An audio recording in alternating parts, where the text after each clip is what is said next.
नमस्कार दोस्तों, एक बार फिर आपका स्वागत है ब्यूगल लाइफ में। और ब्यूगल लाइफ की इस एस्ट्रोलॉजी एनालिसिस सेशन में हम आपको जिस राशि के बारे में बताने जा रहे हैं वो राशि है राशि चक्र की आखिरी राशि मीन, 12वीं राशि मीन, जिसे इंग्लिश में पाइसेस भी बोलते हैं। और ये जो हम प्रेडिक्शन बताने जा रहे हैं ये आपको बताने जा रहे हैं 3 ग्रहों के, मेजर ग्रहों के ट्रांजिट के ऊपर जो इस साल हुए हैं।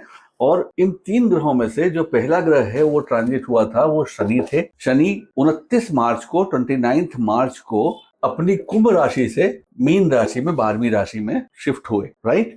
उसके बाद दूसरा जो ट्रांजिट हुआ वो 12 मई को ट्रांजिट हुआ, जिसमें गुरुदेव जो थे, जो अपने शत्रु की राशि वृषभ राशि से मिथुन राशि में चौथे हाउस में ट्रांसफर हुए। उसके बाद जो तीसरा ट्रांजिट हुआ वो राहु देव का हुआ, जहां राहु मीन राशि से और कुंभ राशि में ट्रांजिट हुए। ये हुआ 18 मई को। इन 3 बड़े ग्रहों के ट्रांजिट का इस पूरे साल क्या असर रहेगा दोस्तों, ये इस साल के लिए अकेला नहीं है, ये अगले साल 2026 के लगभग अंत तक के लिए ये वीडियो है इन 3 ग्रहों के फोरकास्ट के ऊपर, क्योंकि ये अपना स्थान अब नहीं बदलने वाले। जैसे आप सब जानते हैं कि शनि जो है वो एक घर में 2.5 साल रहते हैं, तो 29 मार्च को 2.5 साल कुंभ राशि में रहने के बाद वो मीन राशि में ट्रांसफर हुए हैं, यहां भी 2.5 साल रहेंगे। सिमिलरली राहु लंबे चलते हैं, ये एक राशि में, एक घर में लगभग 18 महीने रहते हैं। तो इतने महीनों के लिए ये जो प्रेडिक्शन है ये प्रेडिक्शन फिक्स है इन ग्रहों के लिए। एक और डिस्क्लेमर है कि सिर्फ प्रेडिक्शन इन ग्रहों के प्रभाव को लेकर है, क्योंकि ये मेजर ग्रह हैं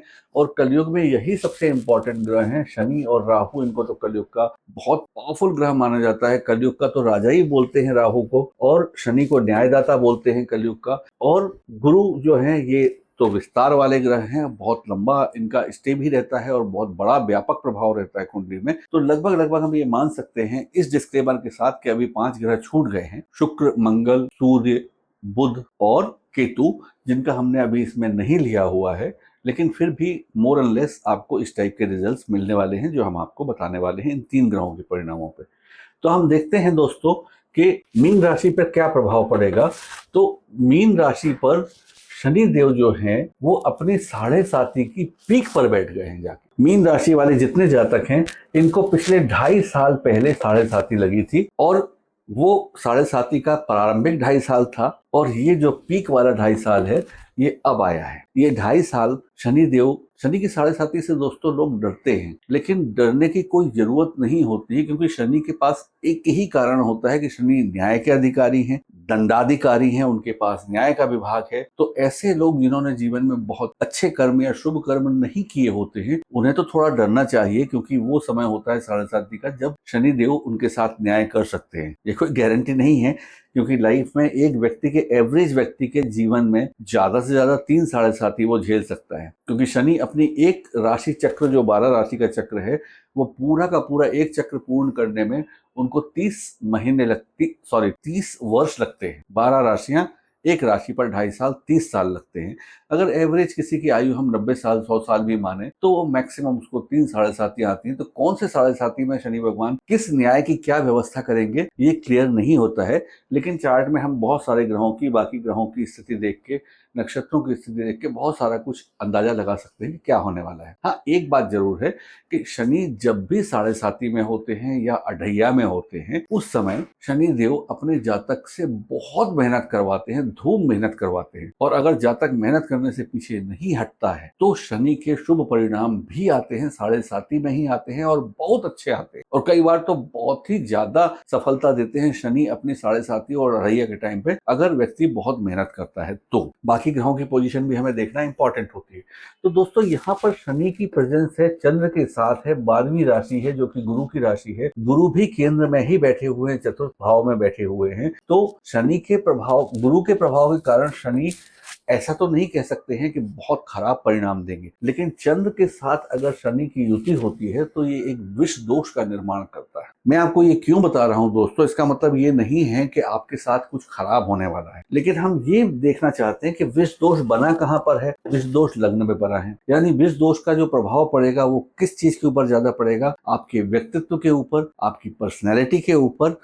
गुरु संभालने की कोशिश करेंगे, क्योंकि गुरु की राशि है, तो गुरु कोशिश करेंगे कि ऐसा कोई आई एम सॉरी दोस्तों अगर आपको कोई थोड़ी सी बाहर से आवाज आई है तो बीच में, लेकिन फिर भी ध्यान देते हैं कि गुरु जो हैं वो इसको संभालने की कोशिश करेंगे, लेकिन फिर भी आपकी पर्सनैलिटी में विष दोष अगर उत्पन्न होता है तो इसका मतलब ये है कि आपका स्वभाव किसी भी कारण से इस दौरान, इस पीरियड में चिड़चिड़ा हो सकता है पिछले 2.5 साल आपने थोड़े कष्ट में गुजारे हो क्योंकि 7.5 का इम्पैक्ट था, और उस सब के कारण अभी आप इम्पेशेंट हो गए हैं, थोड़े से आपके अंदर वो पेशेंस, धैर्य, वो एक शांति टाइप की चीज थोड़ी कम हो गई है और आप थोड़े एजिटेटेड ज्यादा रहे हो, आप थोड़ा गुस्सा वाले ज्यादा हो गए हो, आपको छोटी छोटी सी बातों में तनाव भी आ सकता है और आप तेज पड़ जाते होगे, ऐसा हो सकता है।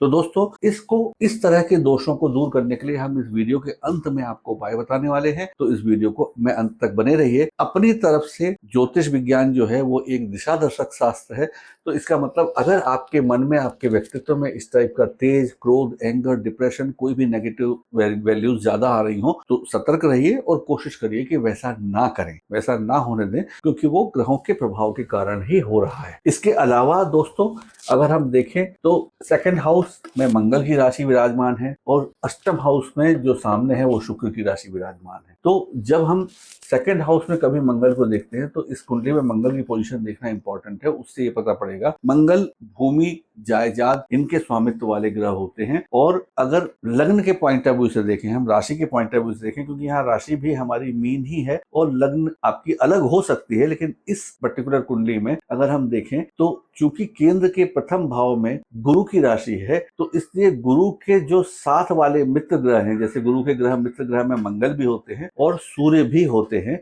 तो ऐसे केस में हम देख सकते हैं कि आपको आय की या स्थिर संपत्ति में बढ़ोतरी होना संभव है। आपको कोई पुश्तैनी जायदाद मिल सकती है, आपको कोई विरसे की संपत्ति मिल सकती है, इनहेरिटेंस की कुछ प्रॉपर्टी आपके पास आ सकती है। दोस्तों आपको जब बहुत ज्यादा मेहनत करनी पड़ेगी तो उस समय बहुत पुरुषार्थ की जरूरत होती है और बहुत साहस की जरूरत होती है और पराक्रम की जरूरत होती है। पराक्रम वाले घर में, तीसरे घर में यहाँ पर शुक्र देव की राशि मौजूद है, यानी कि वृषभ राशि मौजूद है। वृषभ राशि वालों के साथ एक बहुत अच्छी चीज ये होती है कि वृषभ राशि वाले अपने धुन के पक्के होते हैं। अगर उनको एक चीज समझ में आ जाए कि ये काम करना ही करना है, तो फिर वो उस काम को करने में पीछे नहीं हटते हैं और वो हर काम करते हैं जो काम करने से उनको फायदा हो सकता है, विशेष रूप से फायदा हो सकता है। तो दोस्तों यहाँ पर जो शुक्र की राशि है वो शनि के साथ भी कॉम्पेटेबल होती है और बुध के साथ भी कॉम्पेटेबल होती है, राहु के साथ भी कॉम्पेटेबल होती है। तो हम कह सकते हैं कि यहाँ पर आपको सफिशिएंट पराक्रम और सफिशिएंट बल मिलेगा जिससे आप मेहनत कर सकते हैं।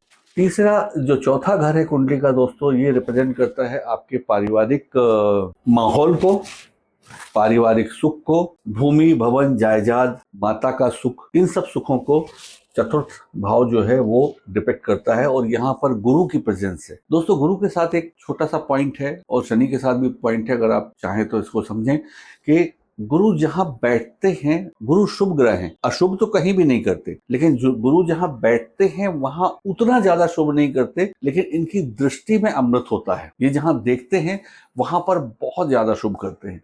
तो एक तो यहाँ पर मिथुन राशि है और दूसरा गुरु की यहाँ प्रेजेंस है, तो हम देखेंगे कि आपका पारिवारिक वातावरण, आपके घर में सब कुछ एवरेज रहेगा, ठीक रहेगा, माता का पूरा सुख मिलेगा। थोड़ा सा माता की हेल्थ के ऊपर ध्यान देना जरूरी है। अगर उनको छोटी मोटी प्रॉब्लम हो तो उनको समय समय पर एक नियमित मेडिकल परामर्श लेते रहें। अब दोस्तों अगर हम देखना चाहें और अगर हम देखें कि आपका स्टडीज कैसा रहेगा, या आप अगर बड़े हैं, उम्र में ज्यादा हैं, आपके बच्चे हैं, तो बच्चों का कैसा रहेगा, बच्चों की स्टडीज कैसी रहेंगी, तो यहाँ पर हम देखते हैं कि यहाँ पर चंद्रदेव की राशि है। 4th राशि के स्वामी जो हैं वो चंद्रदेव होते हैं और 5th हाउस है, यानी कि राशियों में कॉम्पेटिबिलिटी में दिक्कत नहीं, ये सूर्य का घर है। लेकिन चंद्र की उपस्थिति यहाँ पर और कुंडली में चूंकि विष दोष भी बन रहा है चंद्र और शनि का, इसलिए चंद्र अस्थिर हैं। तो पढ़ाई लिखाई के कामों में अगर आप देख रहे हैं तो खुद की पढ़ाई हो चाहे बच्चों की पढ़ाई लिखाई हो, थोड़ी सी चंचलता या अस्थिरता आपको देखने को मिल सकती है। इस वीडियो के अंत में हम आपको उपाय बताएंगे, वो उपाय करेंगे तो इस चीज से, प्रॉब्लम से निजात भी मिलेगी और चंद्र इनफैक्ट बहुत शीतल ग्रह भी होते हैं, तो इस कारण से वो एक अगर वो चंचलता खत्म हो जाए तो चंद्र बहुत ऊंचाई पर ले जाते हैं, राज राज राज राजा योग भी बनाते हैं। चंद्र अकेला नेगेटिव इंपैक्ट नहीं देते हैं। अगर मन कंट्रोल हो और मन पर बहुत अच्छा कंट्रोल हो तो चंद्र आपको राजा के समान जिंदगी भी दे सकते हैं। तो पढ़ाई में चंद्र यहाँ बहुत मदद कर सकते हैं। थोड़ी सी कुछ उपाय करने पड़ेंगे, कुछ अपने मन को शांत रखना पड़ेगा। इसके बाद दोस्तों अगर हम देखें तो पंचम राशि सूर्य की राशि छठे हाउस में मौजूद है, तो ऋण रोग और शत्रु की क्या स्थिति रहेगी। कहते हैं कि छठे हाउस में, आठवें हाउस में, 12वें हाउस में जो क्रूर ग्रह होते हैं वो बहुत शुभ फल देते हैं। कारण सूर्य की राशि है यहाँ पर और राहु की दृष्टि है। तो राहु की दृष्टि, चूंकि 11वें राहु है, ये वाली बात हमने दूसरी राशियों के साथ भी कही है कि 11वें राहु शुभ ही माने जाते हैं और शुभ ही फल देते हैं। हाँ, उनका प्लेसमेंट अगर 12वें हाउस में है तो वो कुछ कम शुभ परिणाम देगा। अगर वो 11वें हाउस में हो, तीसरे हाउस में हो, छठे हाउस में हो राहु की प्रेजेंस, तो बहुत अच्छा फल देती है। तो अगर हम देखें तो राहु की प्रेजेंस तो नहीं है, लेकिन राहु की दृष्टि संबंध है छठे हाउस पर। सूर्य की राशि है तो ऋण रोग और शत्रु इनका नाश होगा और आपके मित्र ज्यादा बनेंगे, आपकी बॉडी स्वस्थ रहेगी और आपके ऊपर अगर कोई पुराने ऋण चल रहे हैं तो ये एक टाइम है जिसमें शायद आप उन ऋणों से मुक्त हो सकते हैं। कोशिश करेंगे तो ऐसा संभव है, पॉसिबल है कि आपको ऋण रोग और शत्रुओं से निजात मिले। आगे अगर हम देखना चाहें दोस्तों और थोड़ा सा आगे बढ़ते हैं तो हम देखते हैं कि मीन राशि वालों का पारिवारिक जीवन कैसा रहेगा, उनके स्पाउस के साथ संबंध कैसे रहेंगे, उनके अपनी पार्टनर के साथ कैसे संबंध रहेंगे, पत्नी के साथ कैसे संबंध रहेंगे। तो दोस्तों एक बार फिर छठी राशि है। छठी राशि जो है 6 नंबर वाली राशि पर 2 ग्रहों का आधिपत्य होता है। एक तो बुध का होता है, कन्या राशि है, और दूसरा राहु का स्वयं का होता है। तो अगर हम देखें तो यहाँ पर चंद्र और शनि, और यहाँ पर हम अगर देखते हैं तो बुध और राहु, तो इनकी प्रेजेंस और चंद्र और शनि की प्रेजेंस से एक एवरेज सामान्य टाइप का जो संबंध है वो अच्छा रहेगा। कभी कभी बीच बीच में थोड़ा सा टर्बुलेंट फेज आ सकता है, छोटे मोटे मनमुटाव हो सकते हैं। वो उन उपायों में जो हम आपको अंत में बताएंगे अगर आप करेंगे तो सब ठीक ही रहेगा, कोई भी दिक्कत नहीं आएगी, बल्कि जो आपकी दैनंदिन आय है वो बढ़ेगी। ठीक है। अब अगर हम देखें अष्टम हाउस जो कि बेसिकली होता है बहुत ज्यादा बीमारी का, मृत्यु तुल्य कष्ट का हाउस होता है। इस हाउस में अगर हम देखें कौन विराजमान है तो इसमें शुक्र की राशि विराजमान है। 6, 8, 12 में शीतल ग्रह उतना अच्छा असर नहीं देते। इसका मतलब शुक्र के जो माइल्ड इम्पैक्ट हैं, शुक्र के जो ऐश्वर्य वाले, विलासिता वाले, वैभव वाले इम्पैक्ट हैं वो तो अभी फिलहाल नहीं दिख रहे हैं गोचर के हिसाब से, लेकिन कुछ नेगेटिव इम्पैक्ट भी नहीं है। अगर बहुत सॉफ्ट प्लैनेट बैठे हो तो उसका मतलब ये नहीं है कि आपको कोई मृत्यु तुल्य या वैसा कुछ कष्ट होने वाला है। ऑन द कॉन्ट्रेरी, अगर सॉफ्ट ग्रह जब अष्टम हाउस में बैठ जाता है तो वो आय के लिए पॉजिटिव होता है, आय को बढ़ा सकता है वो। हालांकि अष्टम हाउस आय को रिप्रेजेंट नहीं करता है, लेकिन अगर कोई शीतल ग्रह, सॉफ्ट ग्रह 6, 8, 12 में मौजूद होते हैं तो वो निश्चित रूप से धन की कमी नहीं होने देते। हम देखते हैं दोस्तों भाग्य का, आपके इस वर्ष भाग्य का आपकी कुंडली पर क्या असर रहेगा।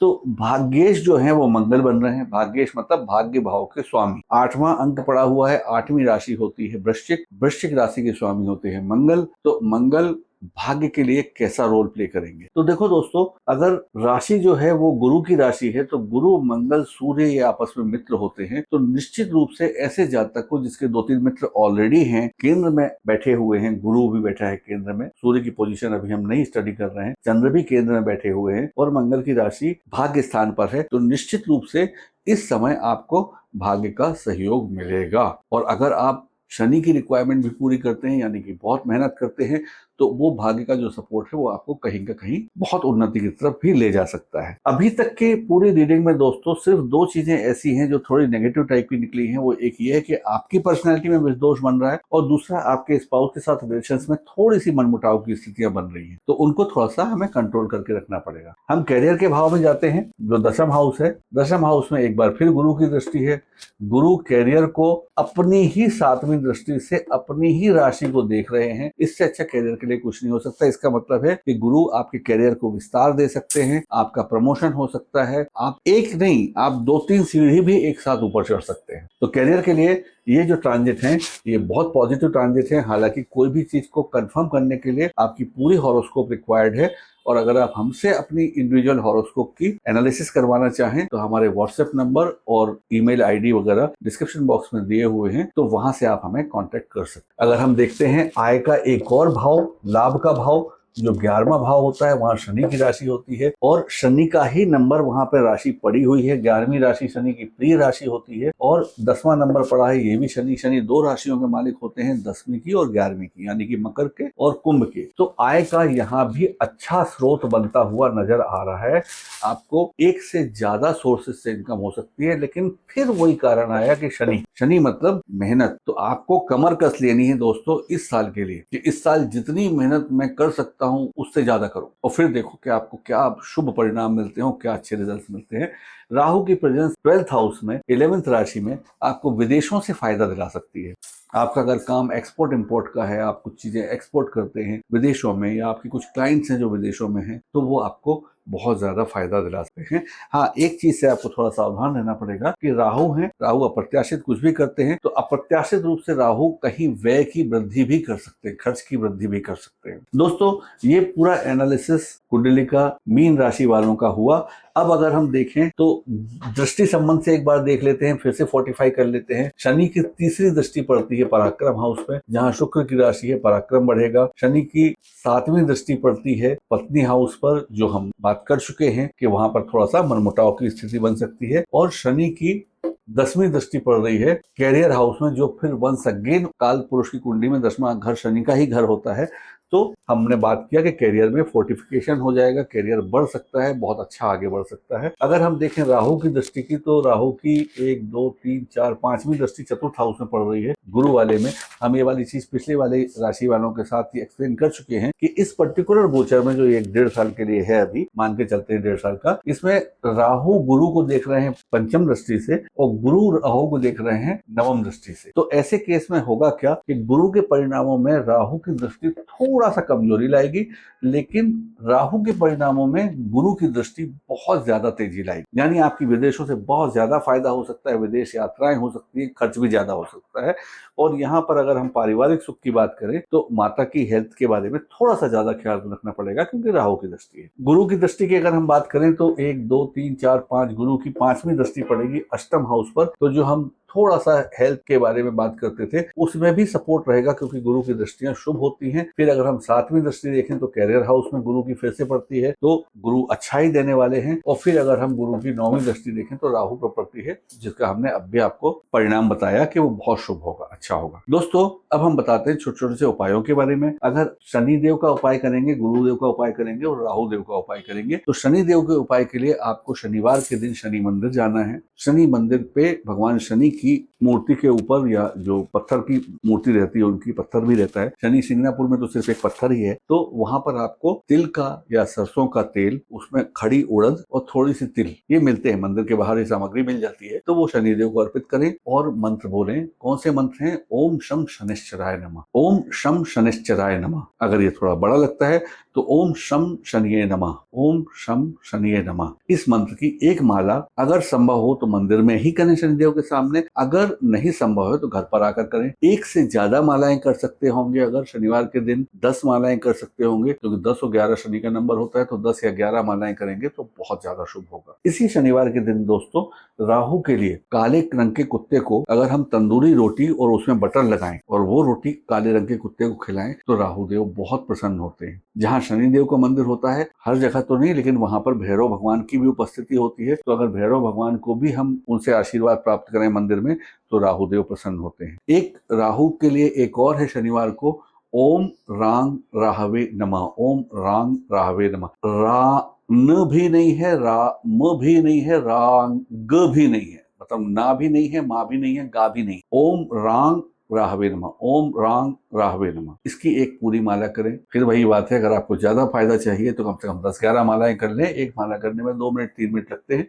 So it's not a big thing. अगर ऐसा हम करेंगे तो निश्चित रूप से शनि और राहु हमारे लिए पॉजिटिव फल देंगे। गुरुवार के दिन, क्योंकि गुरु आपके लिए बहुत इंपॉर्टेंट बन रहा है, मीन राशि का स्वामी ही गुरु होता है, जो कि आपके पारिवारिक सुख के स्थान पर बैठ के कैरियर के स्थान को देख रहा है और अष्टम हाउस को प्रोटेक्ट कर रहा है, और इसके साथ साथ 12वें घर के राहु को भी मजबूती प्रदान कर रहा है। तो ऐसे में गुरुवार के दिन अगर आप ओम नमो भगवते वासुदेवाय, ओम नमो भगवते वासुदेवाय इस मंत्र की आप 1 माला या 10 माला 11 मालाएं कर सकते हो तो आप करिए। कम से कम 1 माला तो जरूर ही करिए गुरुवार के दिन। जितनी भी मालाएं मैंने बताई हैं कम से कम 1-1 माला तो करें उसके निश्चित दिन पर।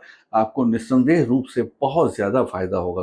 दोस्तों यहाँ पर ये वीडियो हम खत्म करते हैं। अगर आपको ये वीडियो अच्छा लगा है तो कृपया इसे लाइक करें, शेयर करें, सब्सक्राइब करें और अपने उन दोस्तों को भी भेज दें जिनकी मीन राशि है तो उनको भी फायदा होगा। और कमेंट करके हमें जरूर बताएं कि ये वीडियो आपको कैसा लगा। एस्ट्रोलॉजिकली आप कौन से एरियाज ऐसे हैं जिनमें ऐसे वीडियोस पाना पसंद करेंगे, हमें अगर आप कमेंट करके इंडिकेट करेंगे तो हम निस्संदेह निश्चित रूप से आपको वो वाले वीडियोस ऐसे प्रोवाइड करवा देंगे। इस वीडियो में यहाँ तक अंत तक बने रहने के लिए दोस्तों आपका बहुत बहुत धन्यवाद।